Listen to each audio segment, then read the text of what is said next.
Yo, what's up YouTube? Thanks for tuning back into the channel. My name is Jason. If you're new here, welcome. Hit that like and subscribe button because we have a lot of content coming your way. But today we're going to talk about the Biltwell Exfil-18 saddlebags for my Softail Lowrider S.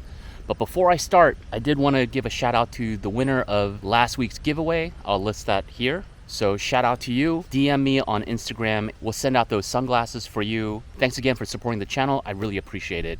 It's just my way of giving back. But today, we're gonna take a look at the Biltwell Exfil-18 bags. I've had this for about a month now. I'm gonna walk you guys through some of the specs and some of the things that I liked and didn't like about the bags. And I'm also going to compare the Biltwell Exfil-18 to the THRASHING escape bags because those two are probably the most comparable in that like mid-size saddlebag range. All right, so let's take a look at the Biltwell saddlebags now.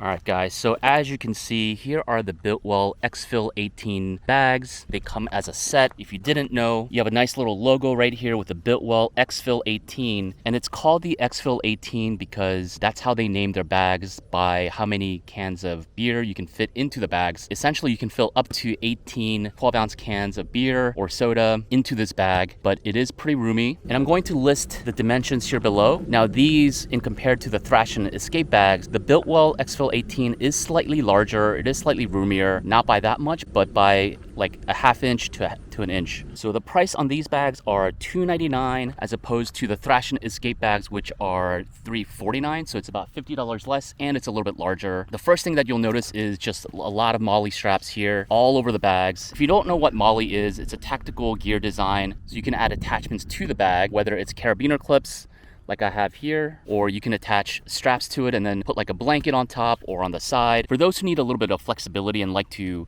kind of create their own thing, it is a great feature on these bags. The THRASHING escape bags also have MOLLE all over the bags, but this Biltwell Exfil-18 has a lot more just all throughout the bags, as you can see. It also does give you these buckles. Once you have the bag closed, it does give you a little bit more security. Once you open the buckles, you have these two zippers here. Now these zippers have a feature. There's these little loops where you can thread a lock through it. So great security feature. So check that out. Just lots of space in the bag. I love the high-vis orange so that you can kind of see what's inside the bag. That's a great feature. Let's talk about the pockets a little bit. So this has two additional pockets. They're not very big. This little top pocket right here, you could probably fit like a wallet, maybe some documents, some cash. And there's another pocket right here on the inside, and it just goes all the way through. I have a little knife, and that's what this bag is for.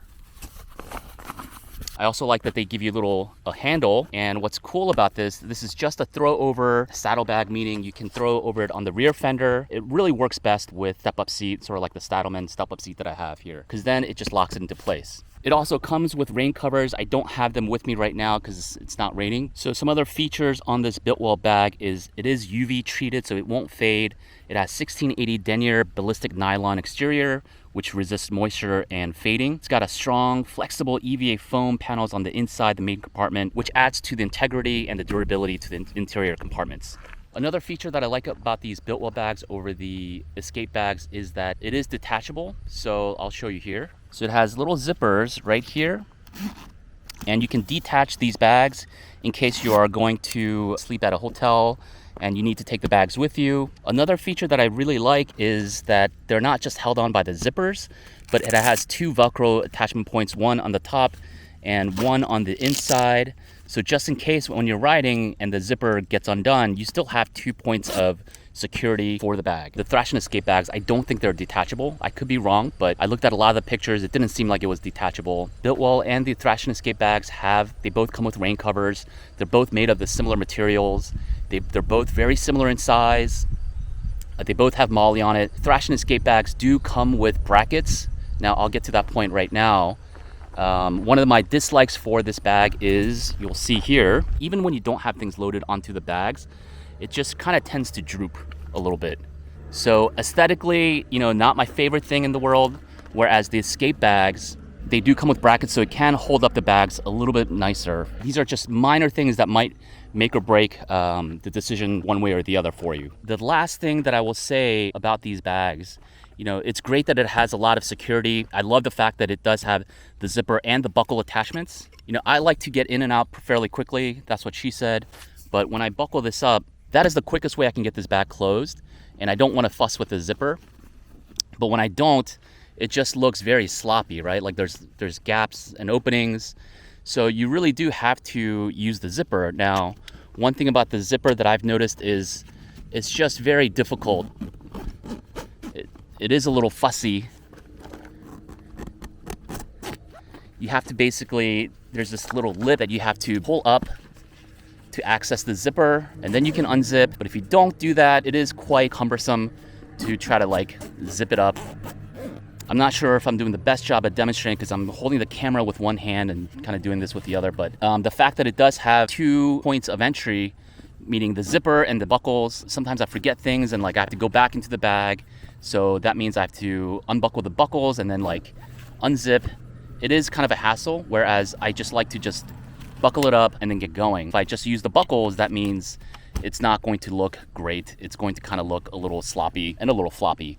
I wish it had a little bit more rigidity so that if I were just to use the buckles, it would still remain in shape. I'm sort of nitpicking here, but there's a lot of loose threads. You can kind of see this thread here and on here, on the logo. It's kind of getting a little frayed. It's kind of hard to see, but yeah. That is a minor critique. It's not a big deal. I can just cut this off. Hopefully it's not anything too bad, or hopefully it's not anything to be too worried about or too concerned about. But for whatever it's worth, I feel like I should just put it out there. That is my quick overview of the Biltwell Exfil-18 bags. That's it for today, guys. I'm gonna skate out of here. Thank you for joining me on today's video. If you have any questions, drop me a comment. Let me know what you think, and I'll see you all next time.